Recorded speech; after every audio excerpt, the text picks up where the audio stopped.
señal, como un convenio, como un concierto que Elohim estaba haciendo con Abraham. Qué importante fue ese concierto, que Yahweh lo hizo precisamente, y hasta este momento hablamos todavía de la Brit Milá. Nada más que debemos de segmentar el semán, el tiempo, la época, es decir, la Keuná. Es así pues como vemos en Torah de Moshe, allá en Bereshit, que Yahweh hizo a Abraham que él se hiciese la Brit Milá y que la hiciese precisamente a su ben, en este caso Ismael, y luego se la hiciese a Isaac. De tal forma que aquella Brit Milá iba a ser un sello de la descendencia de Abraham.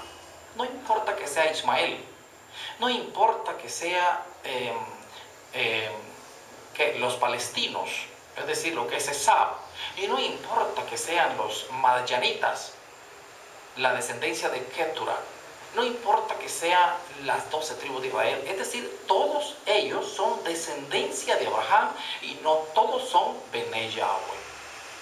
Es decir, no todos fueron pueblo de Elohim, aún teniendo la circuncisión, aún teniendo la Brit Milá.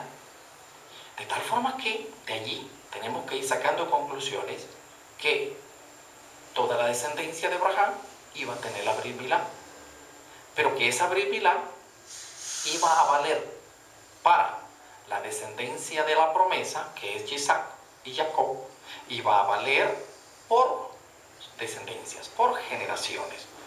Significa esto que, según el Sheba Hebreo 17:12 de Bereshit, si no habían generaciones, si no había descendencia de Abraham, Isaac y Jacob, y se iba a terminar en un momento determinado, hasta ahí llegaba la Brit Milá, porque el convenio que Elohim hizo, la instrucción que Elohim hizo es por sus generaciones. Es decir, que si alguien nacía degenerado, si alguien nacía depravado, ese no estaba obligado a hacer una Brit Milá en su carne, en su cuerpo. Pero si nacía de la descendencia de Abraham, de Isaac y de Jacob, es decir, nacía en un campo cultivado, es decir, un hogar cultivado, esta persona ni se daba cuenta cuando ya estaba circuncidado al 8º yom, conforme a lo que Elohim había estipulado. Esto de la circuncisión a la letra se ve como que en efecto, según el Sheba Hebreo, habla que si alguien no es circuncidado, entonces es cortado del pueblo. ¿Es cierto? Es cortado del pueblo. Dentro de la Keuná de Leví se tenía que llevar estrictamente que al 8º yom el varón había que circuncidar. La hembra no había que circuncidar. Con todo y eso no significaba que iba a dejar de ser israelita.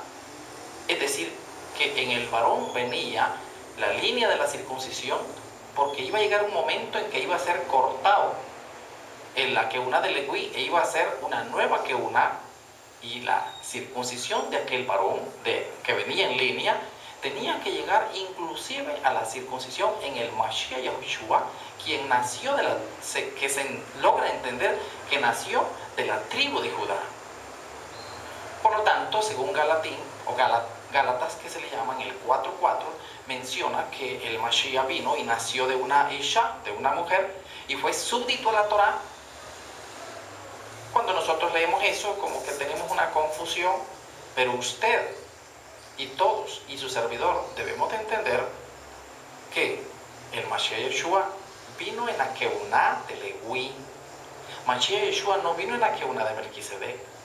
Es decir, la Keuná de Melquisedec iba a nacer, iba a comenzar hasta después que el Mashiach hubiese hecho la redención. Pero antes de la redención, Mashiach fue todo un Yahudí. Entró a la sinagoga, según el 4 Shemoné R, o sea, el 4:18 de Lucas. Entró a la sinagoga conforme a su costumbre en el Yom Shabbat y se levantó a leer el Sefer de Yeshayahu. Entonces él tenía una hayen como cualquier Yahudí y fue circuncidado al 8º yom. Su Isha, su Ima, que es Miriam, hizo lo que es el cumplimiento de la limpieza presentó inclusive por la pobreza un par de palominos, cumpliendo así lo que es la instrucción de la Torá que Yahweh hizo a las 12 tribus de Israel y que estaba vigente dentro de la Keuna de Leví. Mashiach vino en esa Keuna de Leví. Cuando él vino en la Keuna de Leví y habló con los Yaudín, o con la casa de Yehudá, que contemplaba 3 tribus que son Binyamin, Judá y Leví, él les vino a anunciar y a enseñar: no les he venido a abrogar la Torá, he venido a cumplir lo que de ella está escrito en mí, dando a entender que mientras la Keuna de Leví estaba vigente, quiere decir, mientras Mashiach tuviese Hayim, tuviese vida, mientras no fuese sepultado, mientras no se levantase, la Keuna de Leví estaba vigente, había que cumplirlo. Mashiach no iba a venir a decirle: quebrante la Torá.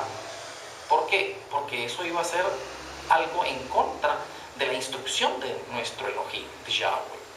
Por lo tanto, Mashiach vino súbdito, según da testimonio Shaul, y menciona, sí, vino súbdito a la Torá. Es decir, hizo todo lo que la Torá mencionaba. Y de hecho, en el 24:44 de Lucas menciona: esto es lo que estaba escrito de mí.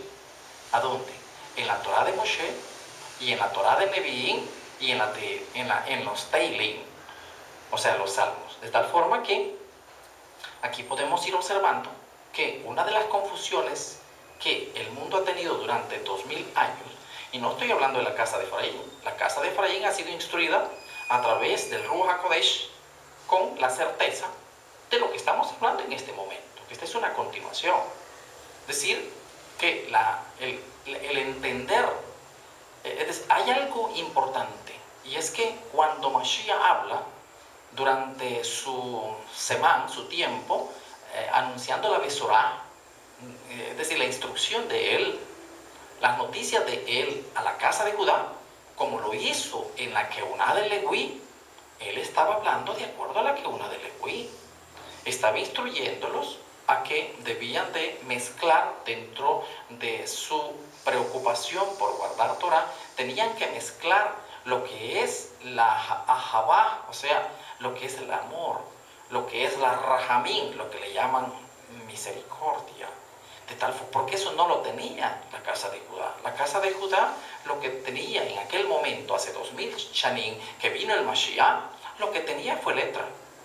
Y tenía una letra inclusive incorporada, agregada, que se le llaman halajot o tradiciones que ellos habían inventado para cuidar la misma Torá.